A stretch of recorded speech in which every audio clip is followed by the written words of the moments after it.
In this week's episode, could this be a lasting solution to South Africa's housing problems? But first, a courageous Cape Townian who conquered a deadly disease.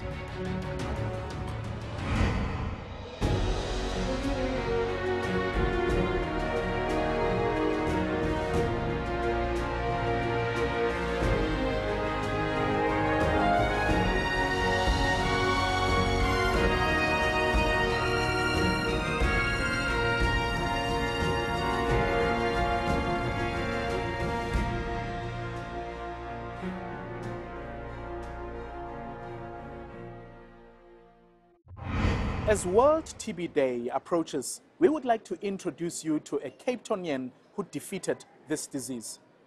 Medical doctor Dalene von Delft contracted TB while treating a number of infected patients. She has since recovered and now lobbies for more people to have access to the same medication that saved her.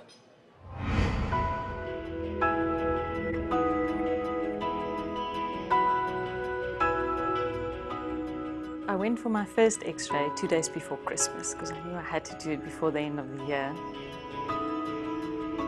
It was supposed to be a time of celebration.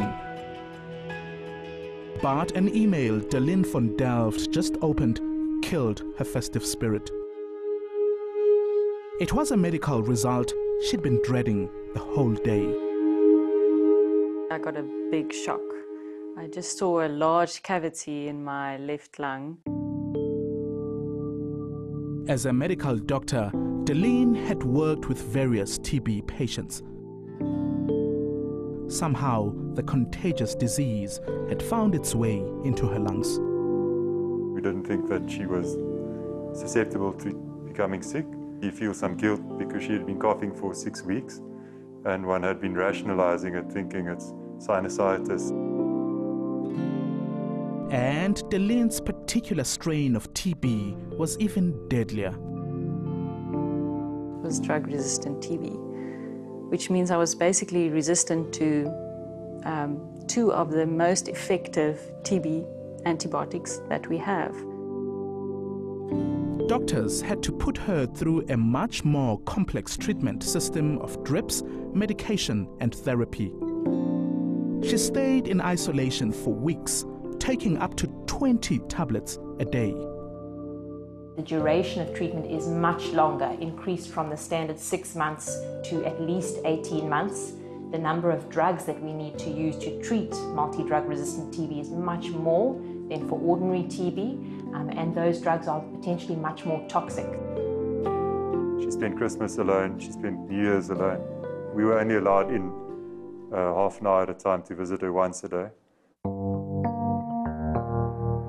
With ongoing treatment came the usual side effects: nausea, vomiting, and dizziness. But one of them was irreversible. Dalene began going deaf. If I lose my hearing, I won't be able to use my stethoscope anymore, so I won't be able to practice as a doctor. So for me, it was losing my career. But at what seemed like a point of no return, Dalene and her husband scrambled for solutions. After weeks of searching, they came across information about a new drug called bedaquiline. It had been approved in the United States to treat TB and just finished its clinical testing in South Africa. Dalene applied for the drug through an exclusive program available for a select few patients. It was very scary to take this new drug because we don't know yet if it's safe. But I was facing drug-resistant TB, and for me, I was willing to take that risk. There might be some issues when it is combined with other TB drugs, but the TB drug bedaquiline itself looks like being very safe. Fortunately, the new drug would not damage Dalene's hearing. She stayed on treatment for 19 long months, fueled by renewed hope. And in July 2012, Dalene von Delft was officially declared free of TB. When she finally stopped treatment, it was not so much joy about cure, it was joy that she'd be able to resume her life and her career again. While she physically recovered, the mental trauma stayed with her. Dalene's fight against TB had only just begun. Every time I heard about a patient getting TB and drug-resistant TB, and just thinking about the suffering that they had to go through, I realized we have to do something. At first, Dalene campaigned with her medical colleagues and students. She wanted to change the image of TB as a disease affecting only the poor. Her next mission was to ensure that the people who treat you and I are protected from the harm of infection. 6 people in a room, maybe 4 of them will have. If you think about our healthcare workers, what do they do to protect themselves?